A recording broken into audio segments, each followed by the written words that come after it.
Pessoal, mais um tema, né, dos três que eu falei com vocês que antecipar aqui para vocês antes do edital, para o TSE-TRS Concurso Unificado de 2023. O tema que a gente traz também é super importante. Vai falar sobre os desafios impostos pelas redes sociais à democracia. A gente até pode falar sobre o desafio que as mídias sociais impõem à democracia ou impõem ao processo eleitoral. Por que este tema é tão importante, tão importante?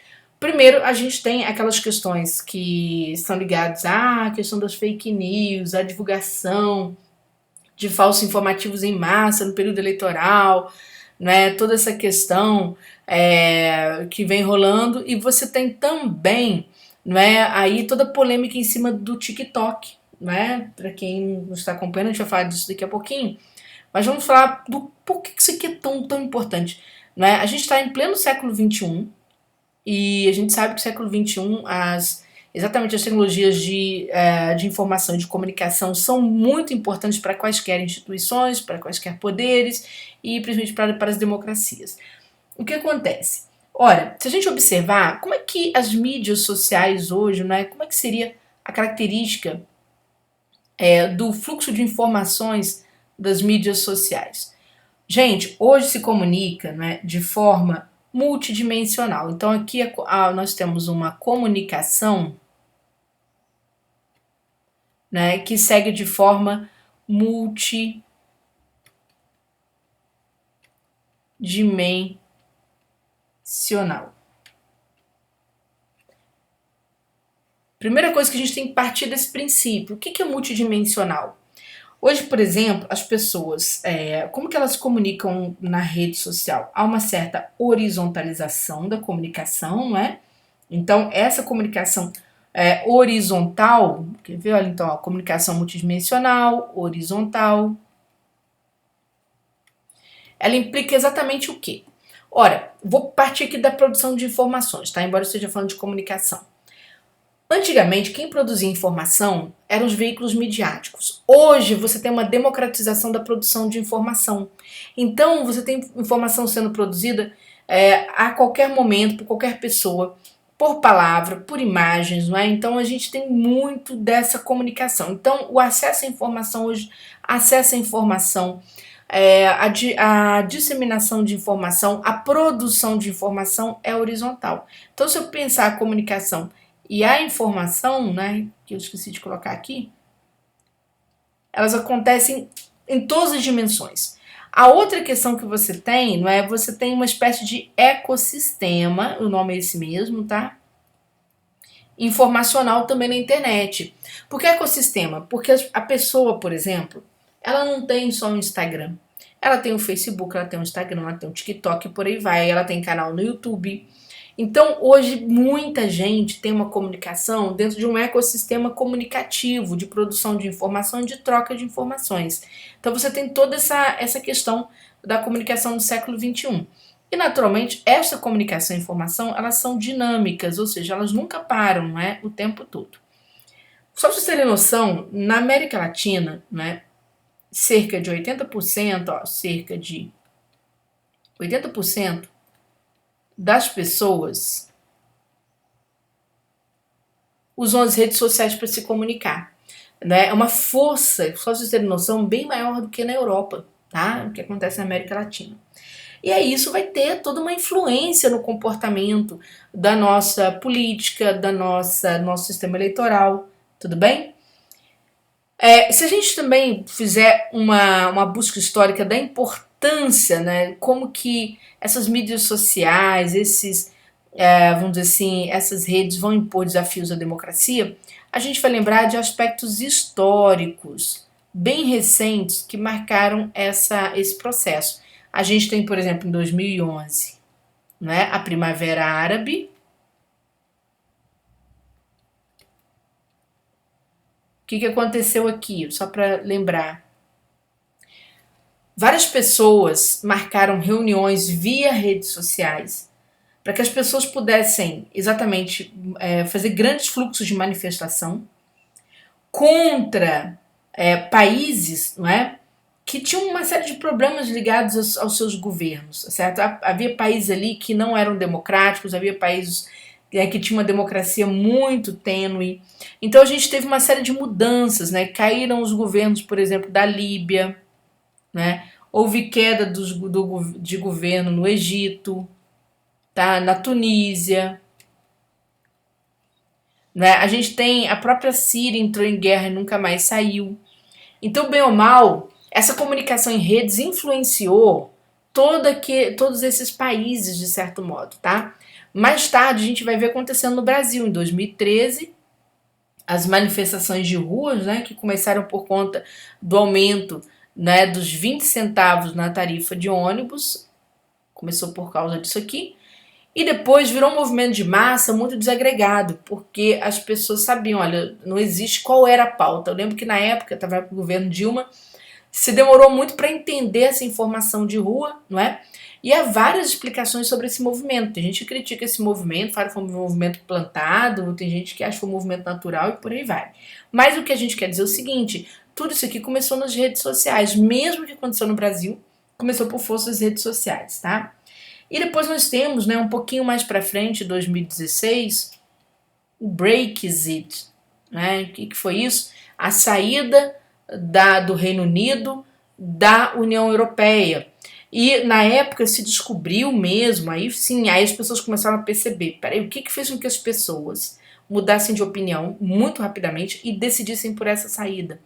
Ora, por conta de uma série de informações que corriam nas redes sobre o risco da imigração, né, da chegada dos imigrantes ao Reino Unido, etc. E aí as pessoas acharam que saindo do Reino da União Europeia, a vida no Reino Unido ficaria melhor, né? E vai se entender depois que aquilo virou uma coisa super desafiante mais tarde para o Reino Unido. Enfim, o que a gente tem, né, nesse bolo todo, exatamente nessa produção em massa de comunicação, exatamente que explica esses fatos históricos? Ora, a gente tem, gente, exatamente uma série de fenômenos. Fenômenos como a pós-verdade, né, o fenômeno das fake news,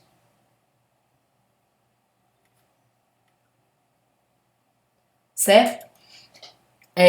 E a própria. Aí tem as questões, né? De desigualdade, a desigualdade, né, digital, que também vira um problema nesse sistema.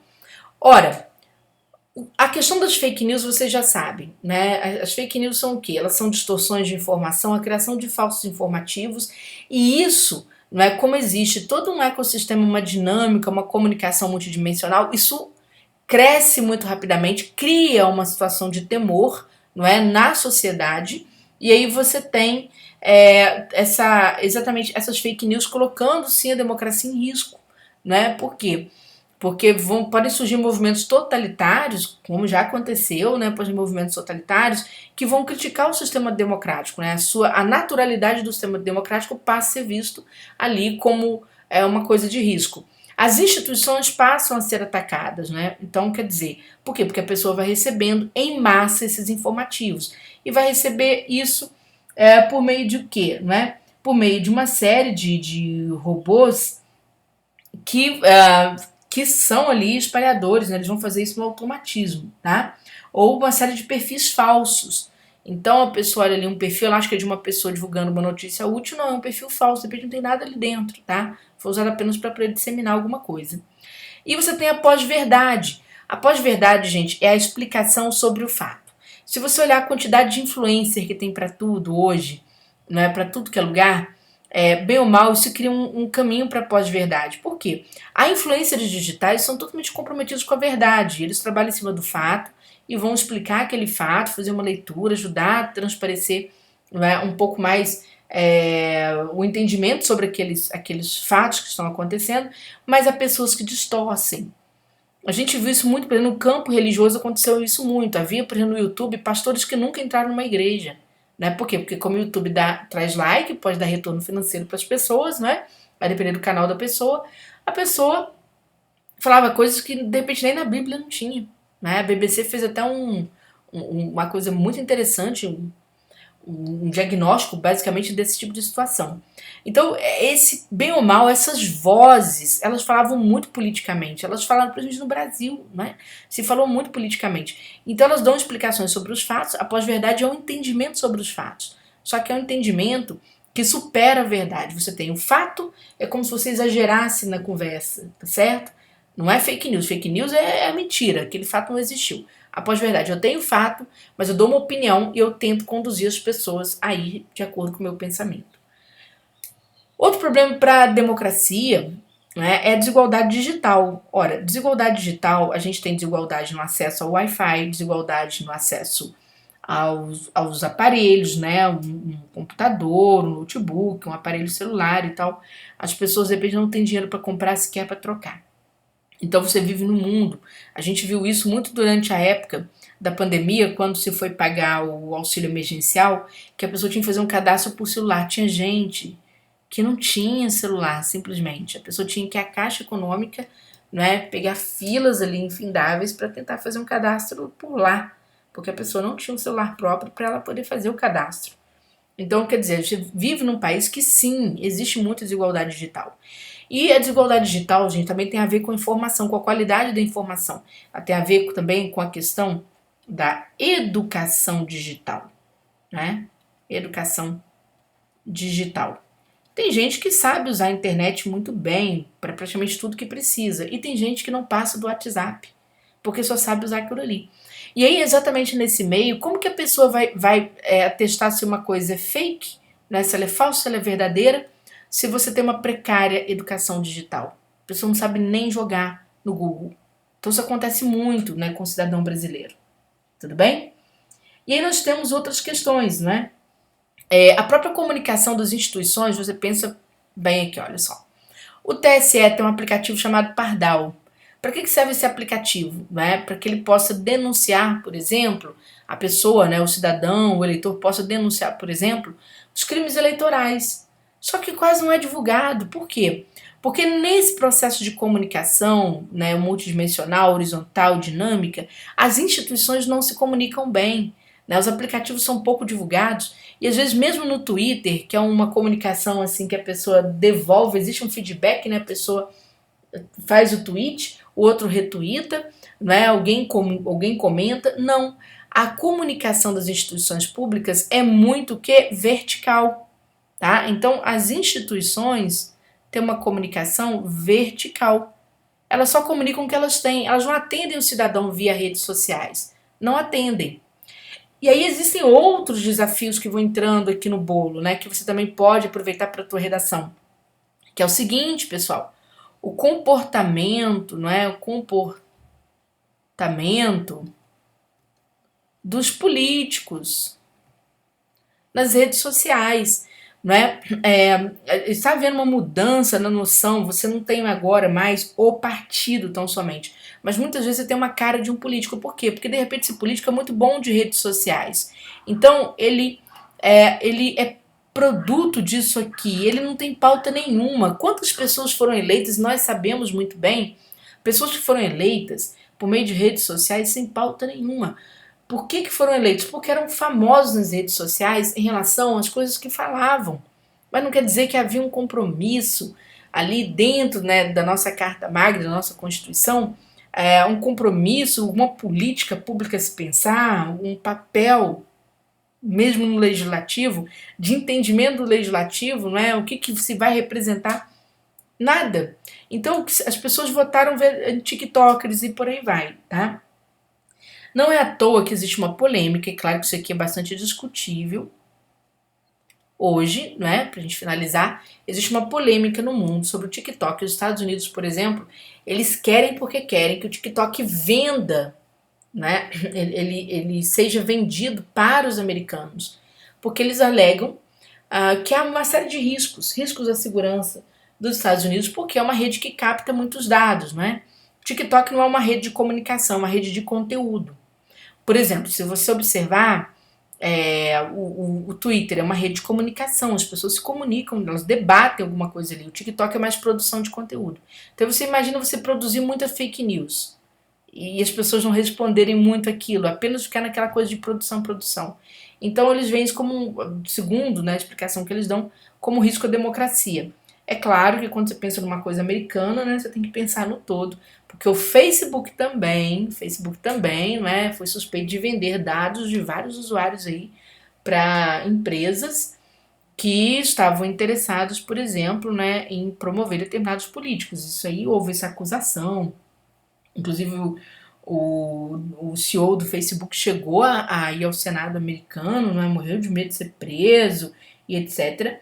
Por quê? Porque por conta desses problemas. O que a gente tem então? Um dos desafios da democracia, né, o que se impõe é o poder das big techs, certo? Então, olha, o poder das big techs, né, que são as empresas de tecnologia, tá? Essas grandes empresas, Google, né, Facebook, TikTok, Twitter, elas mandam e comandam tudo, elas comandam comportamentos, né? Elas ditam o que a gente vai ver, o que a gente vai falar, praticamente.